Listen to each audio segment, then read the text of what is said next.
আমেরিকাকে যে কোনো মিসাইল হানা থেকে রক্ষা করতে তৎপর হলেন মার্কিন প্রেসিডেন্ট ডোনাল্ড ট্রাম্প। এই লক্ষ্যেই মঙ্গলবার ক্ষেপণাস্ত্র পরীক্ষা ব্যবস্থা গোল্ডেন ডোম প্রকল্পের কথা ঘোষণা করলেন তিনি। অনেকটা ইসরায়েলীয় ধাঁচে তৈরি করা হচ্ছে নিরাপত্তার এই নয়া ঢাল।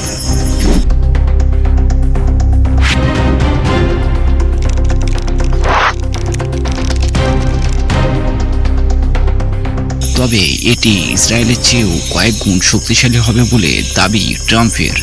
প্রাথমিকভাবে এই প্রকল্পের জন্য $25 বিলিয়ন ফান্ডের ঘোষণা করেছিলেন তিনি, যদিও এতে মোট খরচ হতে পারে $175 বিলিয়ন। গোল্ডেন ডোম সম্পর্কে বলতে গিয়ে ট্রাম্প বলেছেন, সম্পূর্ণভাবে এই ডোম নির্মিত হলে এটি যে কোনো মিসাইলকে রুখে দিতে সক্ষম হবে। এমনকি সেগুলি যদি মহাকাশ থেকে উৎক্ষেপণ করা হয় তবুও সেগুলিকে ধ্বংস করা সম্ভব হবে।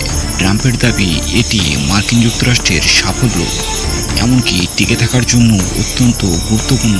কিন্তু উল্লেখযোগ্য বিষয় হলো, আমেরিকার এই মিসাইল সিস্টেম ব্যবস্থার ভাবনা এসেছে ইসরায়েলের আয়রন ডোম থেকেই।